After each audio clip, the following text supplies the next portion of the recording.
I welcome you all to this special lecture by Mr. V.K. Thadani, Future of Work in New Normal. This is the title of the talk. I have the honor to introduce Mr. V.K. Thadani, co-founder of NIT University.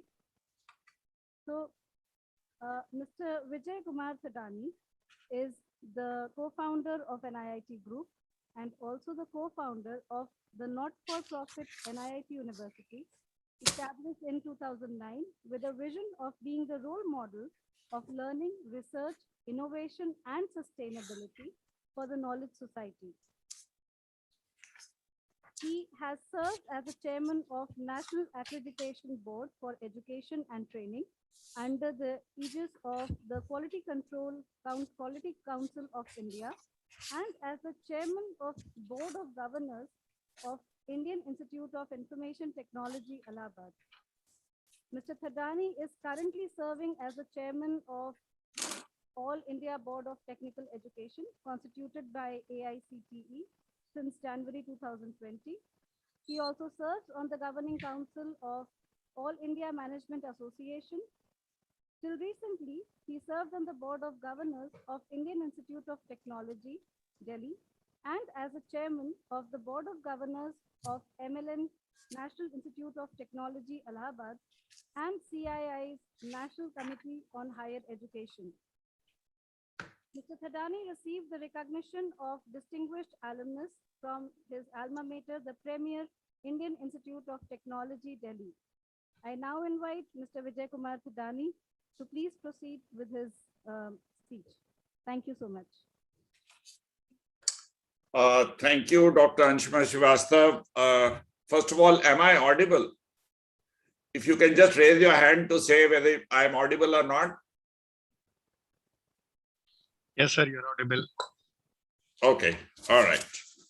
So, first of all, thank you very much for having me here, and good afternoon, all the attendees, as well as the panelists. I do have the onerous task of keeping you awake just after the lunch break, and I'll attempt to do that. Or in case you fall asleep as well, it won't make a very big difference because it's a well-deserved break after such a rich session that you went through this morning. I do want to talk about the future of work in the new normal in 5 contexts.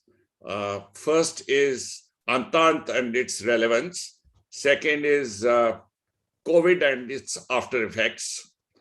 Third is future of work as it was earlier perceived. And fourth is the future of work as it is now visible in the new normal. And the last part is, therefore, the role of education, and especially the higher education. So I'll try to cover these very, very quickly. I can't deliberate over any one of these for a longer period of time, but I have been given a short window, and I think I'll make the best use of that.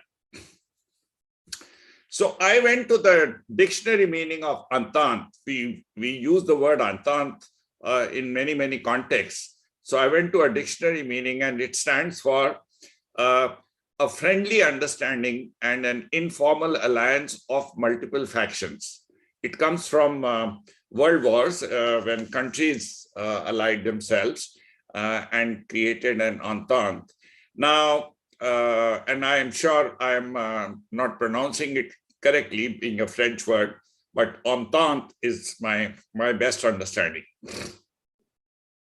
And I think the fact that humanities, social sciences, management, and education technology were brought on the same platform in this international conference, I think the entente is the alliance that is there between these 4 disciplines. Very interestingly, there is a subtle nuance of omitting digital technologies.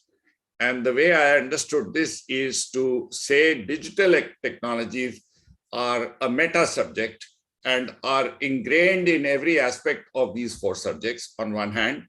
And the second is that they get highlighted as the bane of all the problems, as well as the solution to all the problems. And therefore, it will be a good idea to look at these four areas, four disciplines uh, uh, uh, in a unified manner. In an IT university that you would have heard about so many times so far, this term that I'm going to use, which is seamlessness, I think it is a seamless alliance between humanities, social sciences, management, and edtech, along with digital technologies. So the fact that we have a term called seamless and Anthan is something that I put forward to you, or a seamless alliance between all these disciplines, as to why it is very relevant. The relevance is really coming from the age of disruption, when multiple technological advancements, new business models, new approaches to governance are causing disruptions in the way we used to study, live, work, interact with each other. And in that context, the liberal arts, including humanities, social sciences, management, and education technology, have a special significance. Why? For four reasons. Number one, human is the center of all the endeavor. I think that we should remember that human being is the center of all endeavor.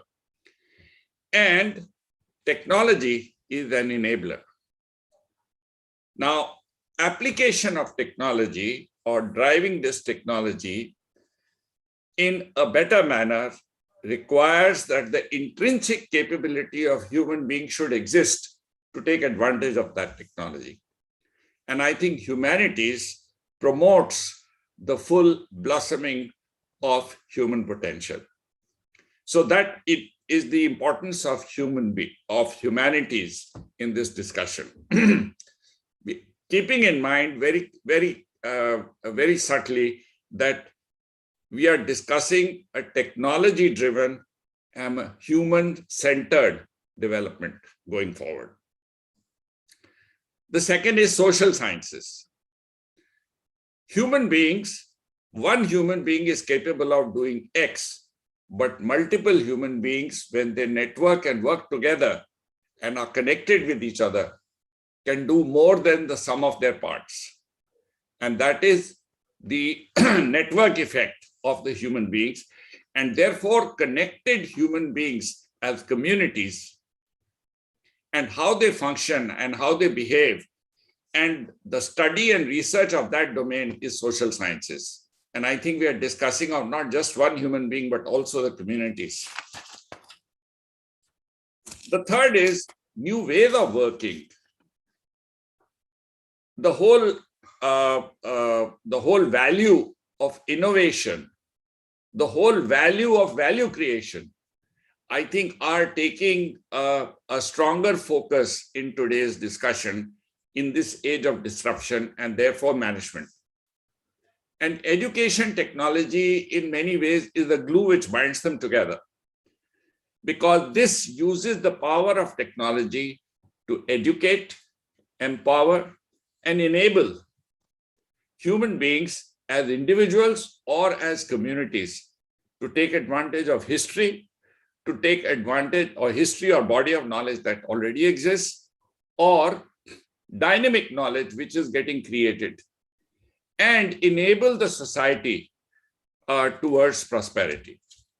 So I personally feel a seamless alliance of these four is the way forward. And to that extent, Anthan 21 is very timely, and I congratulate the organizers for having thought through this.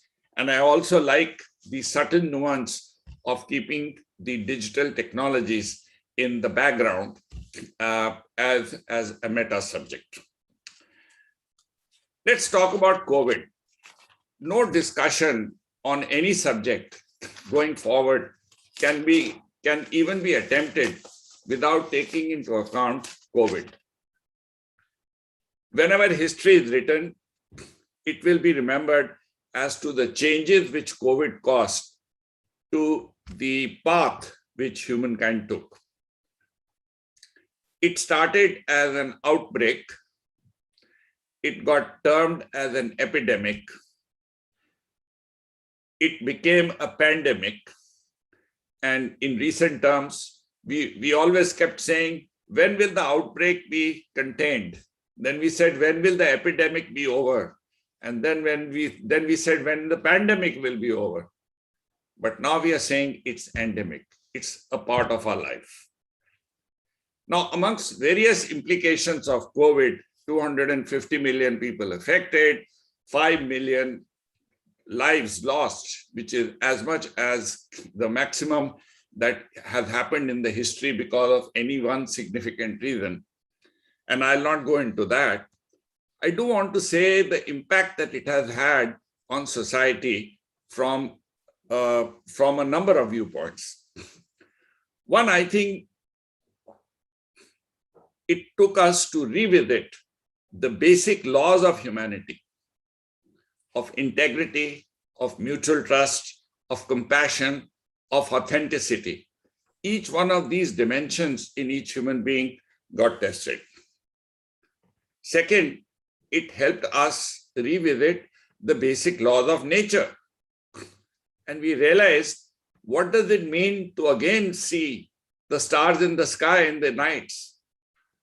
Or for that matter, to see the wildlife coming alive, very much like when we revived NIT University on the Kali Pahadi and created the greenery. We saw the wildlife returning back. So imagine that phenomenon is what has happened to the rest of the world also. And the way life, the nature has responded by saying, if you don't fool around with me, then I'm capable of doing many, many, many things. It has brought climate control into very, very high degree of focus. NIT University's annual convocation this time, the commencement speaker was Dr. Arunabha Ghosh, and he talked about climate control so lucidly. It also revisited at individual level for us, each one of us, to see how we function. We learned to work from home. We learned to learn from home. We learned to cure ourselves from home. We learned to buy things from home. We learned to entertain ourselves at home. And we learned to interact with each other from home. All these, many of these, were actually cast in stone as saying, no, no, no, this is not how societies function. There is something called office, there is something called a park, there is something called a home, there's something called a school, there's something called a shop, there's something called a hospital, and you will go to each one of these. But each one of these landing up at our doorstep is, I don't think, something that we had bargained for. And the way we were able to function, I think, is important. And I must state at this point of time, it also helped us revisit our strength as a nation. I am a very, very proud Indian to see that we actually changed our position in the global economy, where we emerged as an innovator and a leader.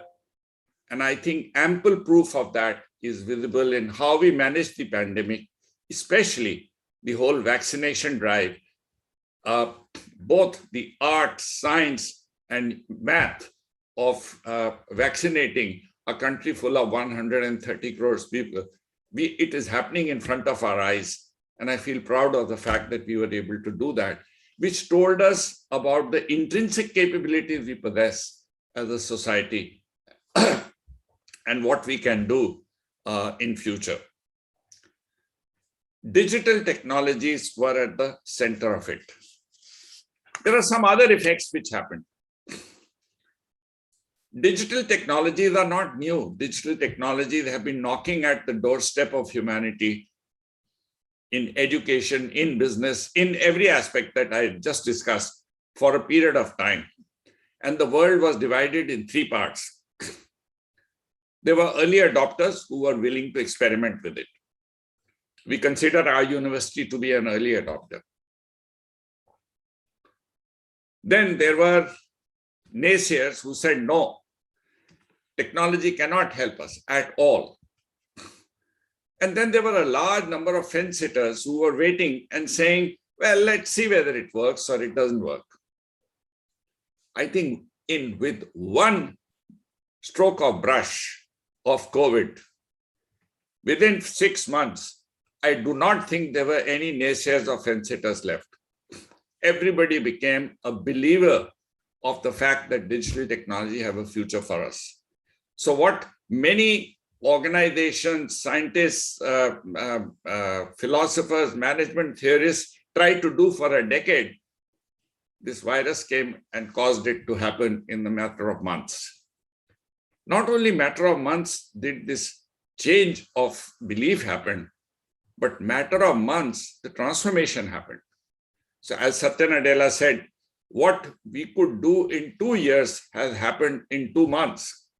And I would say that is also a placeholder. It may be 2 months or 2 years happening in 2 days, for all you know, in many circumstances. But it also exposed the soft underbelly of the inequalities in the society and the paradox of inclusivity and digital divide. On one hand, the best of professors and teachers were available to the most remote village in the country. But at the same time, the haves and have-nots were not decided by access. They were decided by what kind of connection you have and whether you can attend and learn as well as not. So digital divide also became equally visible as inclusivity was. But now that we have shifted from pandemic to endemic, we were getting used to this new way of living. But as soon as the word endemic has come into our dictionary, what I'm finding is that people are again getting restless. They want to meet, they want to interact, they want to go back to the old constructs that we had. And while I'm a firm believer of the fact that if this endemic is really true, then things will never be the same again. We may come to some intermediate form or a compromise between the old way of living and the new way of living, old way of working and the new way of working. And in that construct will emerge the new normal. So human contact will remain a very, very integral part of this exercise. Let me switch to future of work. Future of work is again not a new concept.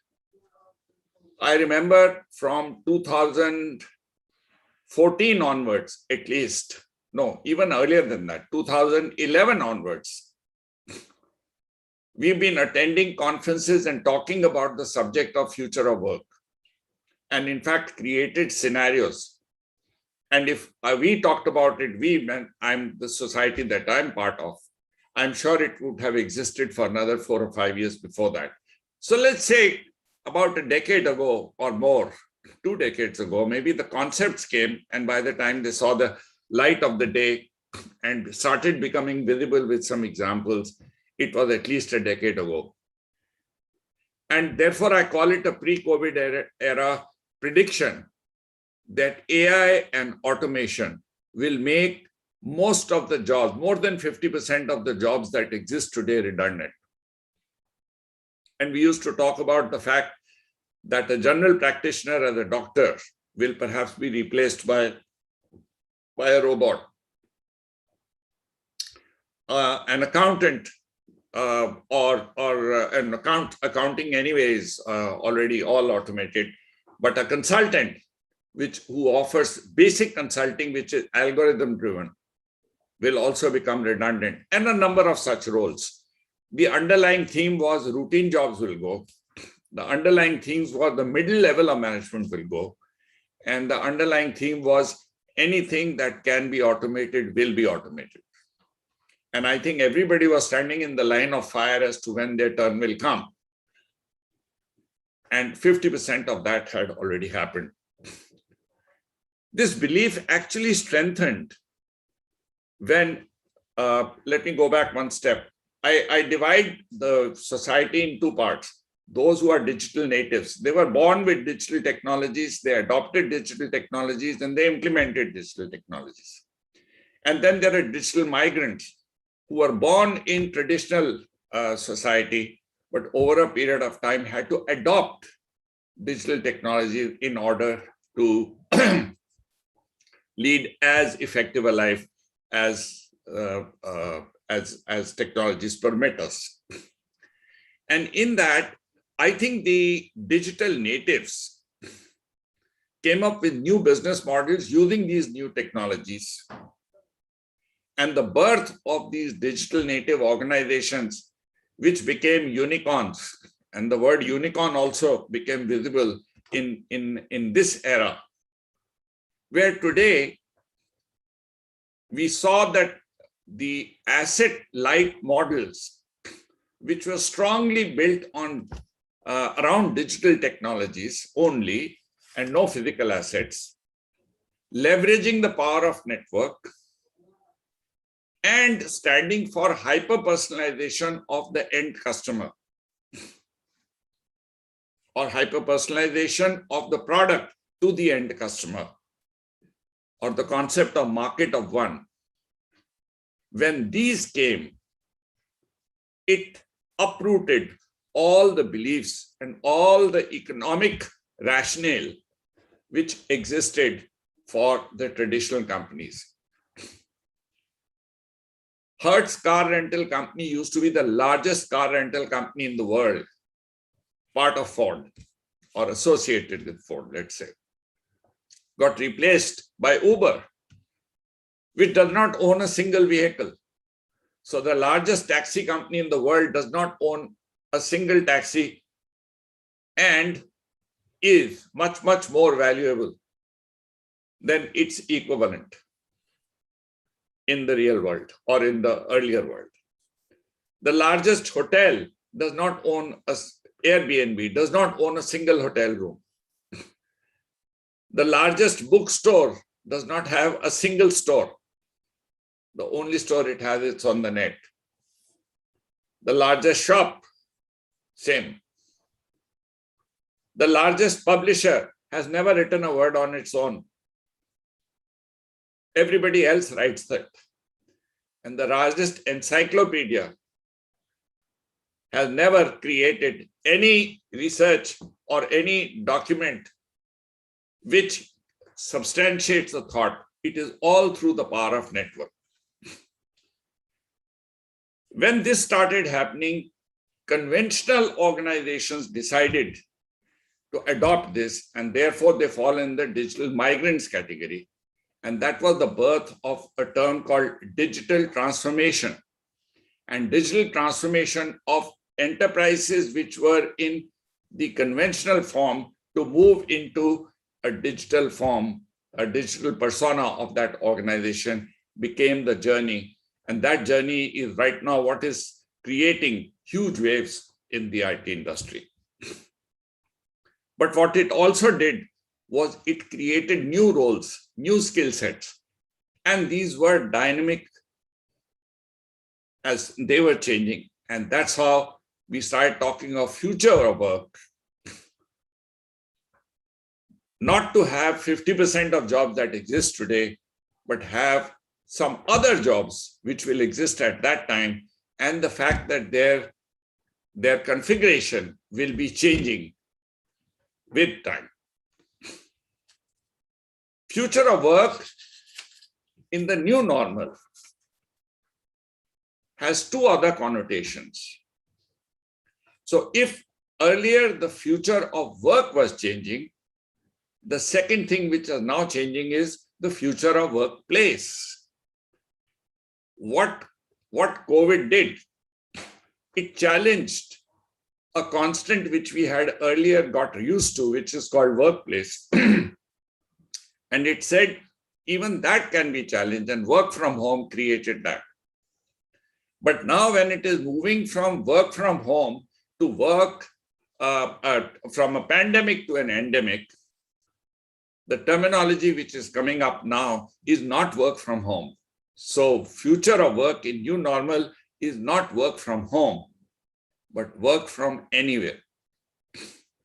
which will include wherever you are. You may be in a coffee shop, you may be in a plane, you may be at home, but work from anywhere. And the second dimension of that is work from any time, work at any time. So work from anywhere, anytime is the new future of work, or the future of work in the new normal. What does this do?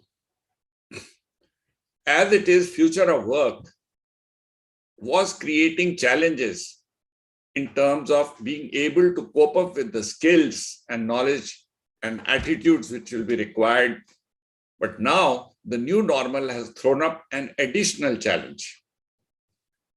So in a conventional company, if it was lifelong earning, you study once and you earn for the rest of your life. Now the term lifelong learning has come alive. It is a much, should I say, touted term and a cliche term because it has been so badly used from time to time. But real lifelong learning is taking its shape now. It has also changed the belief that robots will solve all our problems or will replace human beings. Robots, at best, will be assisting human beings to become more effective. I think that issue has also come out. The other dimension which has changed with future of work is future, as I said, future of workplace, and then future of worker. Now, future of worker is even more complex. Daniel Pink recently wrote a book called A Whole New Mind, and that the right-brainers will rule. I'm sure all of us are familiar with right-brainers and left-brainers. Left-brained thinking is about analysis, logic, sequence, literalness, and right-brain thinking is about synthesis, creativity, emotional expressions. And Daniel Pink believes that in the new normal, in the new economy, the right-brainers will prevail. In the industrialized economy, the left-brainers prevailed. And in the industrial economy, actually, he argues that we came from an age of scarcity. And therefore, usage of all resources in a most efficient manner was very, very relevant. But now, while scarcity exists elsewhere in the world, but we are into an age of abundance. And in that abundance, innovation, creativity, and empathy are at a premium. And how do we differentiate ourselves? And how do we make sure that we are able to stand aside from somebody else is become very, very relevant. And to that extent, it is the right brain thinking which will prevail.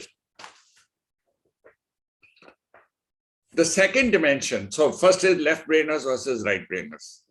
Second dimension is workers will be of multiple types. Multiple types of workers will be working together. Digital migrants, digital natives, and those who are in transition, all three will be working together.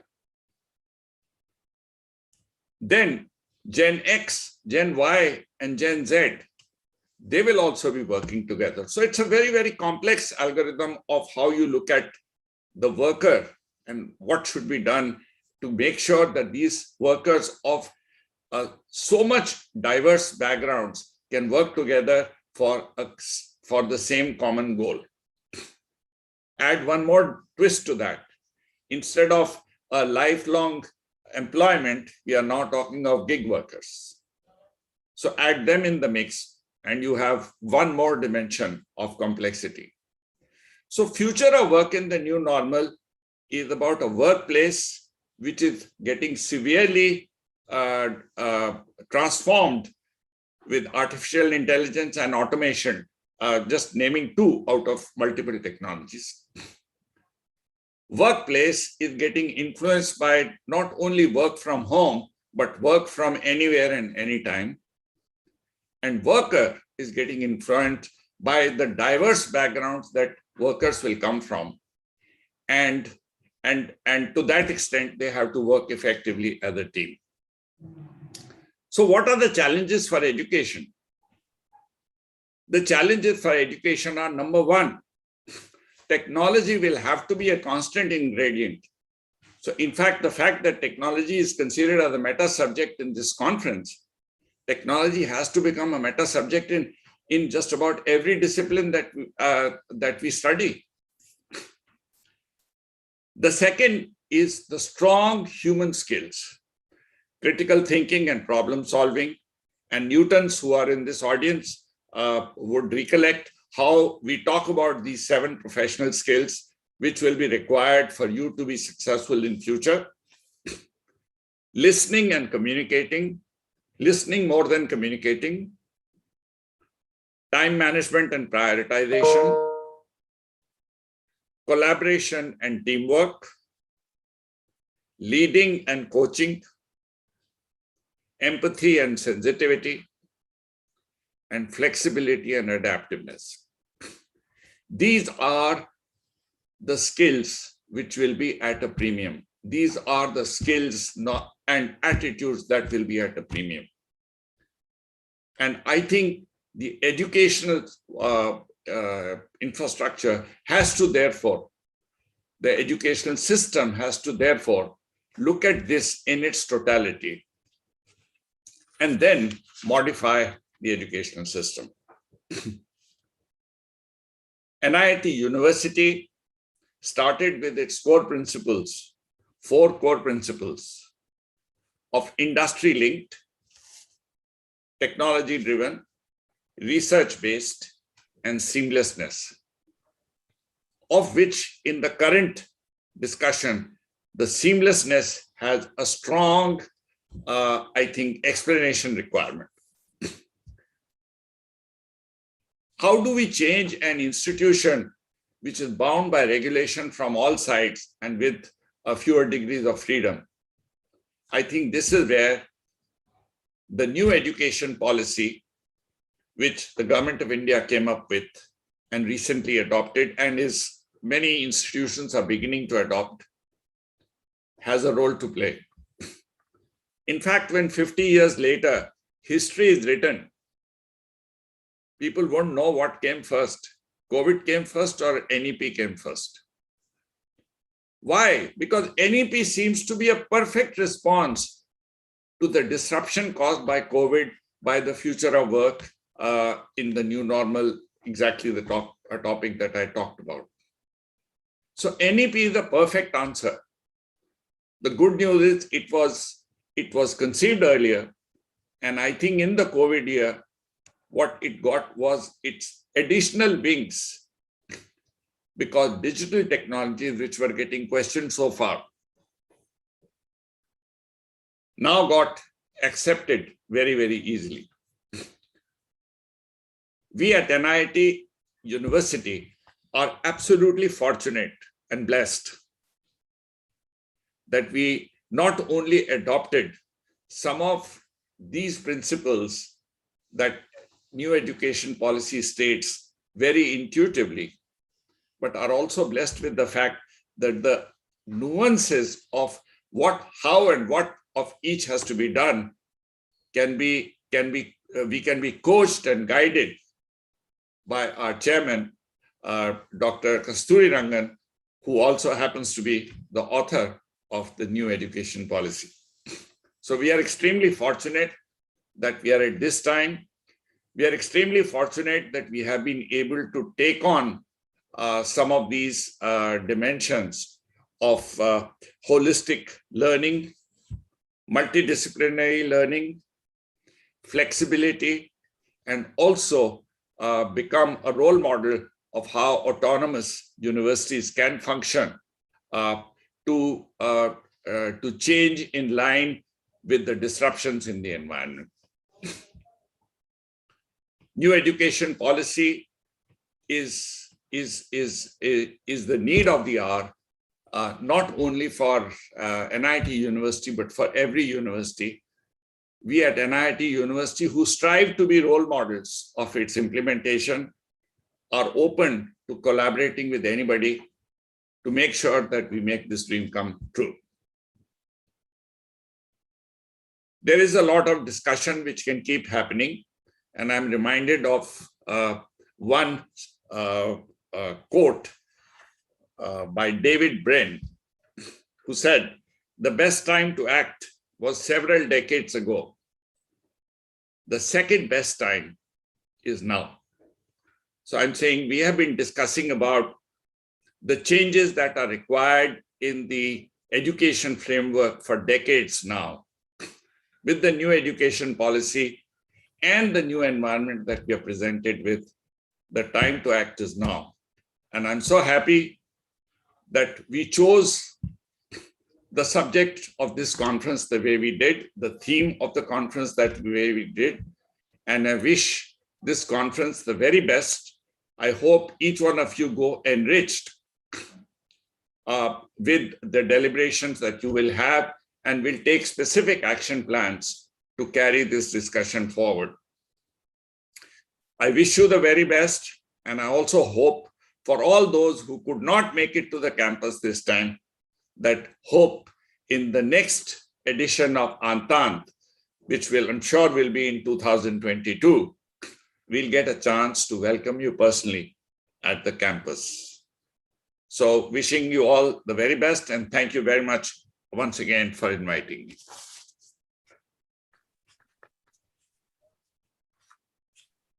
So thank you, sir. On a very short notice, we got a time of co-founder, Mr. Vijay Kumar Sadani. And as a participant, as a researcher, if we have noted down some points, I noted 10 topics of research, which can be in a holistic nature, where we can take different disciplines at a time, whether it is humanities, whether it is a management, whether it is a computer science, applied economics, everything. Thank you so much, sir, to raise the occasion. We have another session just after this. So we'll leave this meeting. Thank you very much, sir, for your. Thank you. Thank you. Thank you very much. Bye-bye.